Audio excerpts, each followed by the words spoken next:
Queridos, estamos entrando no seu lar com mais um programa, Encontro com Cristo. Tem sido uma bênção, testemunhos, palavra, edificantes, evangelização nas praças, nas ruas, encontro de células. Então tem sido uma bênção, a gente tem colocado aqui coisas que têm exaltado o nome do Senhor Jesus. E hoje nós estamos aqui na Assembleia de Deus, Templo Central, Igreja Mãe, para gravarmos o culto da família. Não saia daí, vai ser uma bênção mesmo e hoje tem uma programação especial. Talvez você pergunte os demais pastores, pastor Ari, pastor Elias, irmã Edna, todos estão cobertos através da intercessão da rede, da área do Valber e da Leide. Nós vamos orar pela vida de vocês, porque nós cremos que está escrito na palavra de Deus, Jó 42:10, Deus muda a situação de Jó, quando ele se preocupou mais em orar pelos seus amigos. Sobre a vida desses amados irmãos, nós queremos deixar aqui um versículo da palavra de Deus e dizer para vocês que nós estamos juntos, tá? Nós queremos encorajá-los, como diz a Bíblia lá em Êxodo capítulo 17, verso 11. E acontecia que quando Moisés levantava a sua mão, Israel prevalecia. Mas quando ele abaixava sua mão, Amalequitas prevalecia. Glória a Deus. Versículo 12. Porém as mãos de Moisés eram pesadas, por isso tomaram uma pedra e puseram debaixo dele, para sustentar-se sobre ela. E Arão e Ur sustentaram as suas mãos de um lado e de outro. E assim ficaram as suas mãos firmes até o sol se pôr. Querido, esse rei Amaleque era um grande inimigo do povo de Deus.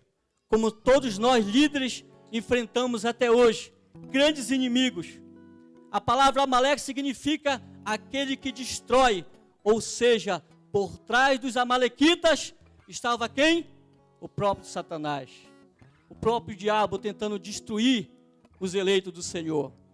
Mas diz a Bíblia lá em João 10:10, porque a Bíblia diz o seguinte, né, que o Senhor Jesus veio, Satanás, o diabo veio para matar e destruir.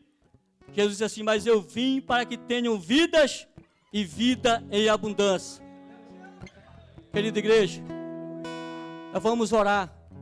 Antes da oração nós vamos ver um louvor, que eu creio que Deus vai mudar a história desta igreja. É profético aqui nessa noite. Nós queremos profetizar que a bênção de todas as redes será a nossa bênção, será a nossa vitória. A bênção dos nossos pastores será a nossa alegria. Aleluia. Vamos ouvir esse louvor que fala exatamente da nova história que o Senhor tem para a sua igreja. Sai de tua tenda, ó filho meu, te mostrarei as estrelas do céu. Sai de tua tenda, ó filho meu, te mostrarei a areia do mar. Será que podes contar?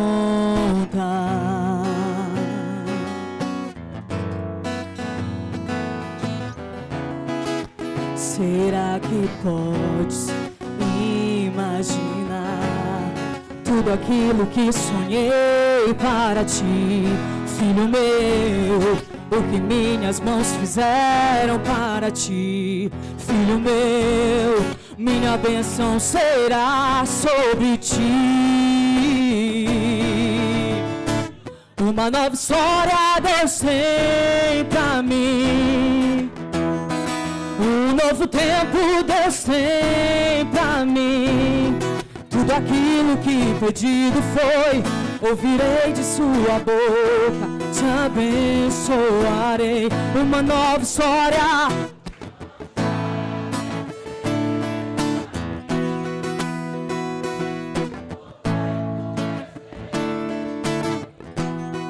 Tudo aquilo que pedido foi, ouvirei de sua boca, te abençoarei.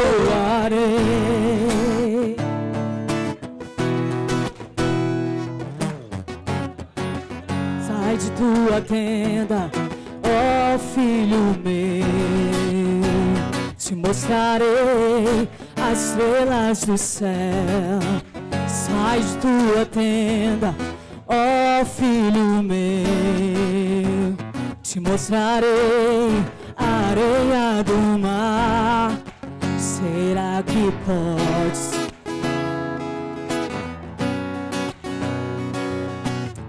Oh, aleluia.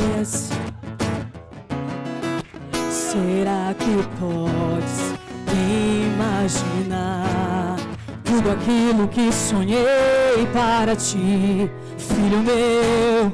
O que minhas mãos fizeram para ti, filho meu. Minha bênção será sobre ti. Aleluia! Uma nova história Deus tem pra mim. Um novo tempo. Tudo aquilo que pedido foi, ouvirei de sua boca, te abençoarei.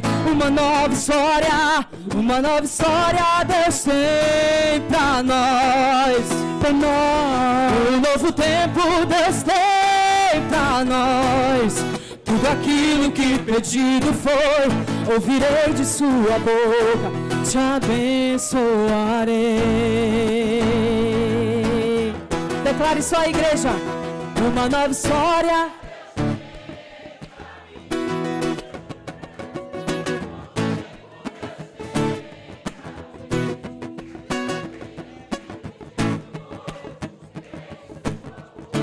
Te abençoarei. Aplauda, Senhor Jesus, porque nós somos abençoados pela sua mão poderosa. Aleluia!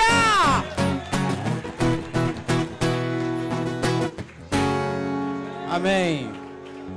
Pai, nesse momento eu quero te agradecer por essa oportunidade e te pedir as tuas bênçãos, Pai. Que tu possa, com tuas mãos poderosas, Pai, ser estendida, Pai, a cada líder, a cada pastor, a cada missionário, Pai, que irá trabalhar no 20º nono ECC. Pai, pedimos as tuas bênçãos e a tua proteção sobre nossa família, em nome de Jesus. Amém. A palavra é sobre a importância de orar a Deus. Aleluia. Quantos têm orado em casa diariamente? Quantos têm feito isso em casa? Quantos têm clamado ao Senhor? Aleluia. Nós gostaríamos de ler a palavra de Deus que se encontra no livro de Mateus. Livro de Mateus, capítulo 6, versículo 9 até o versículo 13. Livro de Mateus, capítulo 6, do versículo 9 até o 13. A importância de orar ao Senhor. Na verdade, isso é uma continuidade do grupo de evangelização. Você está indo na casa da pessoa, está fazendo o grupo de evangelização, e agora, nesta lição, será o momento de orar por eles, de orar, interceder por eles. E, com certeza, já que você vai falar de oração, você já vai iniciar a sua visita, o início de tudo. Antes de falar de oração, você já vai executar, já vai exercitar a oração pela pessoa que você está evangelizando. Mateus capítulo 6, versículo 9 ao 13, que diz assim: portanto, vós orareis assim: Pai nosso que estás nos céus, santificado seja o teu nome. Venha seja feita a tua vontade, assim na terra. O pão nosso de cada dia nos dá hoje. Perdoa-nos as nossas dívidas, assim como nós perdoamos os nossos devedores. E não nos conduzas à tentação, mas livra-nos do mal, porque teu é o reino, teu é o poder, para sempre. Que todos digam amém. Esse é o modelo de oração deixado pelo nosso Salvador Jesus Cristo. Um modelo bem prático, bem conhecido de todos nós. Nós sabemos, amados, que o nosso Deus é um Deus soberano, um Deus que faz todas as coisas conforme o conselho da sua vontade. Mas, sendo esse Deus poderoso, soberano, Ele escolheu agir em resposta às tuas e às minhas orações. Ele é soberano, amado. Então, pela oração, situações irremediáveis acontecem. Ana orou ao Senhor e tornou-se alegre mãe de filhos.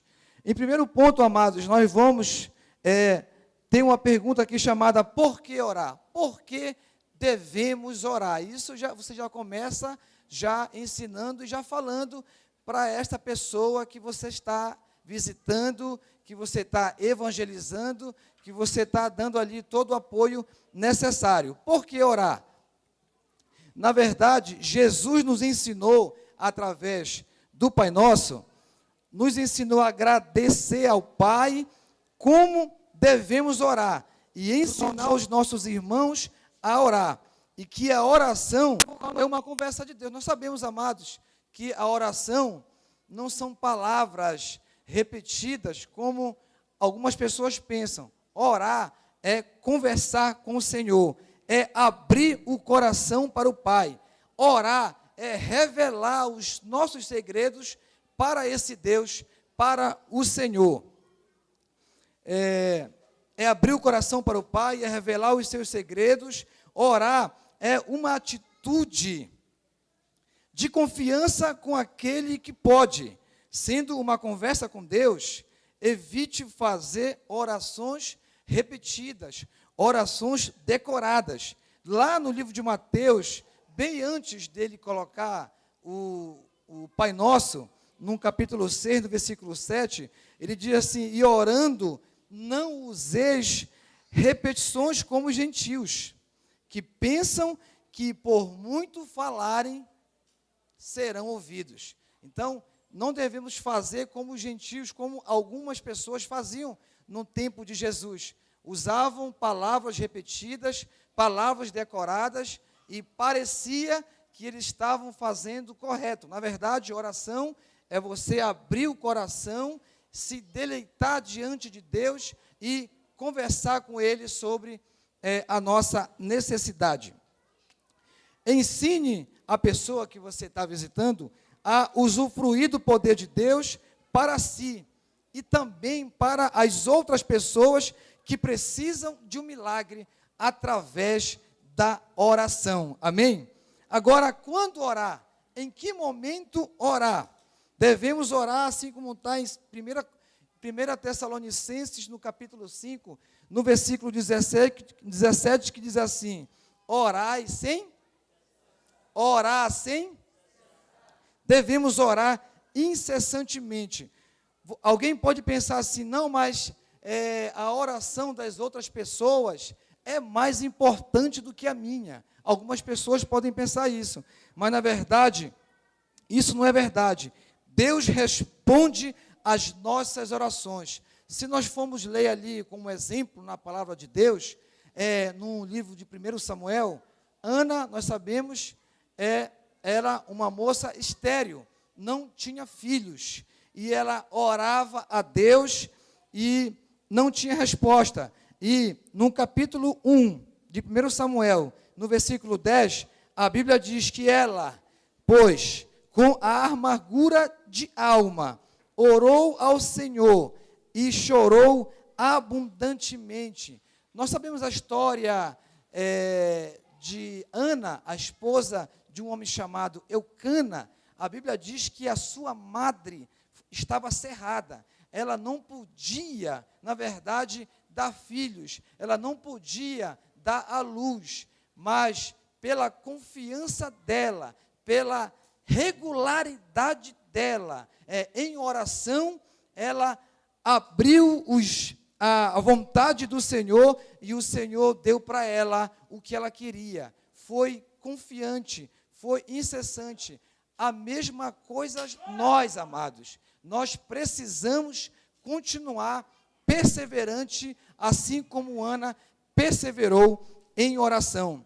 E ela pedia o quê? Ela pediu um filho. Senhor, me dá um filho. Senhor, no outro dia ela ia, Senhor, me dá um filho. E nós sabemos que Deus deu para ela, não foi somente um filho, mas nós sabemos que depois que Samuel nasceu, o filho de Ana, ainda nasceu mais 5 filhos. Sabe por quê, amados? Porque no livro de Efésios, no capítulo 3 e no versículo 20, diz que o nosso Deus é poderoso para fazer muito mais abundantemente daquilo que pedimos e daquilo que pensamos. Aleluia! E o Senhor não deu somente um filho para Ana, mas deu mais 5 filhos para a glória do Senhor. Por quê? Porque ela não deixou os pés do Senhor, perseverou, confiante, e foi, amados, interessante que a oração de Ana foi específica. Ela não ficou falando um monte de coisa. Infelizmente, quando nós estamos num plano, num propósito de oração, a tendência é a gente pensar em muita coisa. Até eu coloquei aqui, não dá para falar tudo, sobre alguns inimigos da oração.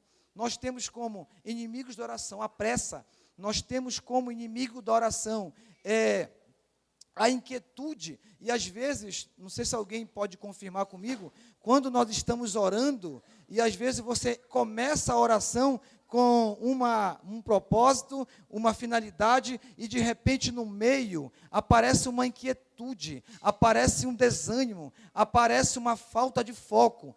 Ana mostrou para nós que todos os anos, quando abria o espaço de oração, ela era específica. Senhor, me dá um filho, me dá um filho. E através da oração, o Senhor abriu a sua madre e deu para ela não só um filho. Deus deu para Ana, não foi somente o que ela queria. Ela pediu um filho e o Senhor deu para ela um profeta, o profeta Samuel. Sempre, amados, nas nossas orações, sempre acontece dessa forma. Nós pedimos de uma forma, nós pedimos achando que nós vamos receber de uma maneira, e o Senhor diz que nos dará sempre melhor, sempre muito maior do que nós pedimos ou nós pensamos. Agora, além de Ana, além do exemplo de Ana, nós temos também o exemplo do rei Josafá. No livro de 2 Crônicas, no capítulo 20, nós também vemos o exemplo do rei Josafá.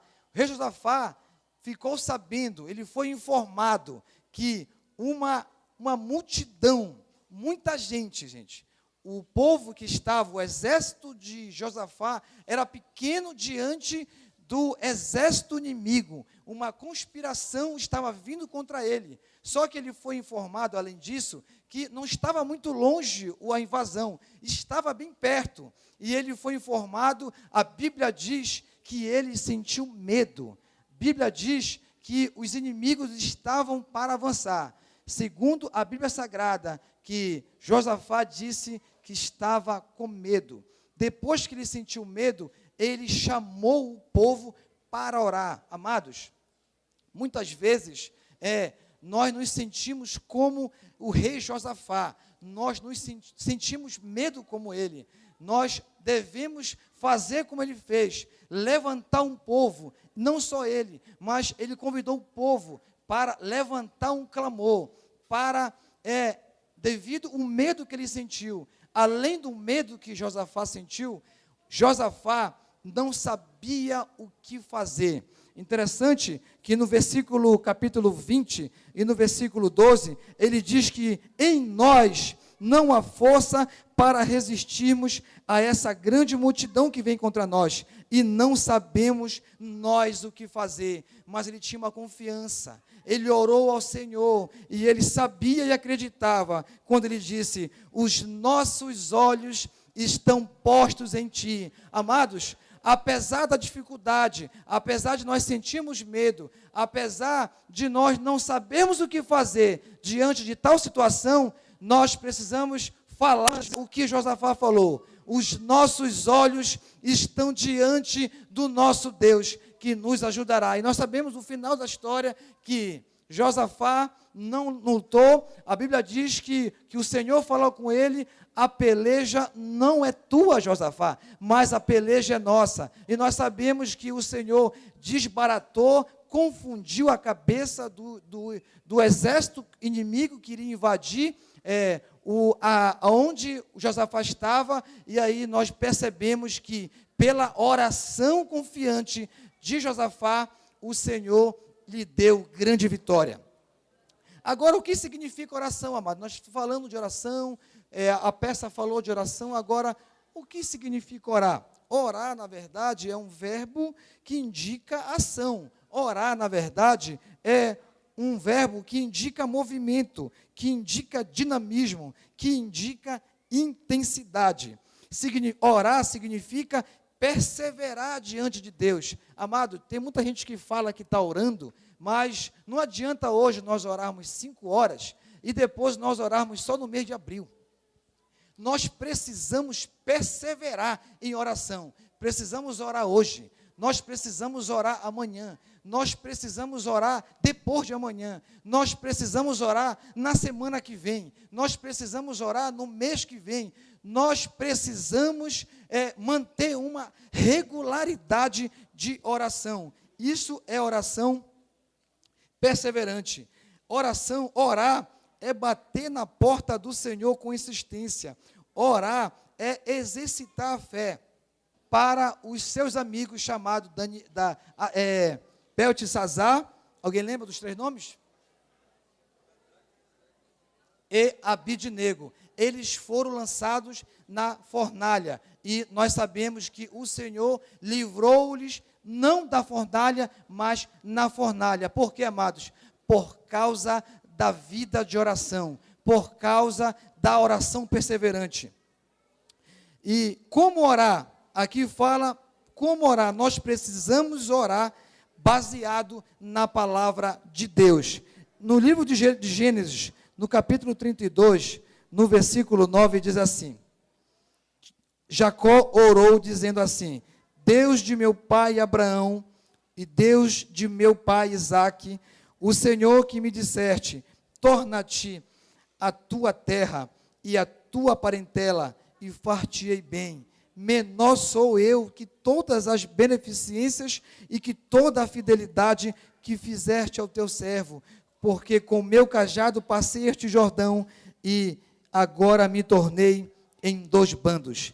Livra-me, peço-te, da mão do meu irmão, da mão de Esaú, porque eu o temo, porventura não venha e me fira, e a mãe com os meus filhos. E tu o disseste: certamente te farei bem, e farei a tua descendência como a areia do mar. Na verdade, amados, o que ele acabou de falar, orando a Deus, Jacó, porque houve uma promessa no passado para Jacó, que ele iria sair da terra e iria voltar para a sua parentela. E de repente agora, Esaú se volta contra ele e diz para ele não voltar. E aí ele usa a palavra de Deus, Jacó, e ora a Deus dizendo: o Senhor não me falou que ia fazer isso? E por que está acontecendo isso? Nós, nas nossas orações, nós precisamos orar baseado na palavra de Deus. A oração é nossa linha direta com o céu. É através da oração que se desenvolve uma intimidade com Deus. É também uma arma muito forte para aquele que crê. Amados, nós precisamos usar a arma da oração. é uma arma muito poderosa. Se nós hoje ainda não estamos usando muito bem esta arma, nós, nessa noite, vamos fazer isso agora. Nesse momento, nós vamos exercitar a nossa oração. Eu quero finalizar com os amados e citar aquele verso de 2 Crônicas, no capítulo 7, no versículo 14, que diz: se o meu povo, que se chama pelo meu nome, se humilhar e orar, e me buscar, e se converter dos seus maus caminhos. Até aí, amados. Se você perceber esse texto, até aí é o que você e eu podemos fazer. Se você perceber, são atitudes nossas. Buscar Deus, orar a Ele, buscar a face dEle, se converter dos seus maus caminhos. Essa parte é nossa. Então, nessa noite, nós precisamos nos erguer diante de Deus e orar, porque na verdade a oração precisa ser exercitada. Então, até aí é a nossa parte de fazer diante de Deus, porque, amados, a nossa parte, Deus não vai mexer uma palha, Deus só vai fazer aquilo que nós não conseguimos fazer, a parte de orar, a parte de buscar, a parte de clamar a Deus, essa parte é nossa. Aí sim, depois disso, o versículo conclui: então, eu ouvirei dos céus. O Senhor está falando conosco nesta noite. Então eu ouvirei dos céus, perdoarei os seus pecados e sararei a sua terra. Receba essa palavra, amados. Nós precisamos orar e ensinar bem essa lição para essa pessoa que nós estamos evangelizando, para essa pessoa que nós estamos discipulando, para os casais das nossas células missionárias. Nesse momento, amados, eu queria que o povo ficasse em pé, para nós praticarmos nesse momento a oração. Se você chegou aqui com uma causa que não tem mais o que fazer, Josafá disse que ele não tinha mais o que fazer, as forças dele eram insuficientes, mas nessa noite, aleluia, nessa noite, amados, eu queria pedir para vocês começarem a fechar os olhos, que nós vamos falar com o Senhor nesse momento. Eu queria pedir para você já começar a orar. Eu queria pedir para você começar já a falar com teu Deus, aquele que faz o que o homem não pode fazer, aquele que executa aquilo que já foi desenganado. O Senhor sabe qual é a tua causa, o Senhor sabe como tu chegaste aqui nesta noite. O Senhor diz: então eu ouvirei dos céus, perdoarei os seus pecados e sararei a sua terra. Eu estou esperando você orar, amados. Eu estou esperando você começar a falar com esse Deus. Eu estou esperando você começar a apresentar as tuas causas. Eu estou esperando ainda você começar a abrir os teus segredos e falar com Ele. Assim como Deus fez com Ana, assim como Deus fez com Josafá, assim como Deus deu mais 15 anos de vida para o rei Ezequias, assim como Deus, aleluia, fez com os homens que operaram grandes milagres nas suas vidas, o Senhor vai fazer esta noite. Queridos, vocês puderam acompanhar então nosso culto da família aqui na Assembleia de Deus, Templo Central. Você é o nosso convidado para estar aqui todas as quintas-feiras. Nós temos encontro de células, uma bênção bem diferente. Você que não conhece trabalho em célula, pode vir até aqui para nos acompanhar e saber como funciona esse trabalho. Você será bem recebido aqui. E na sexta-feira nós temos também o nosso culto da família, culto abençoado, palavra abençoada. Então você que não conhece ainda a nossa igreja, quer conhecer, você será bem recebido. Vem aqui conosco todas as quintas, sexta, vem estar conosco que você será bem recebido. Amém? E até o próximo programa.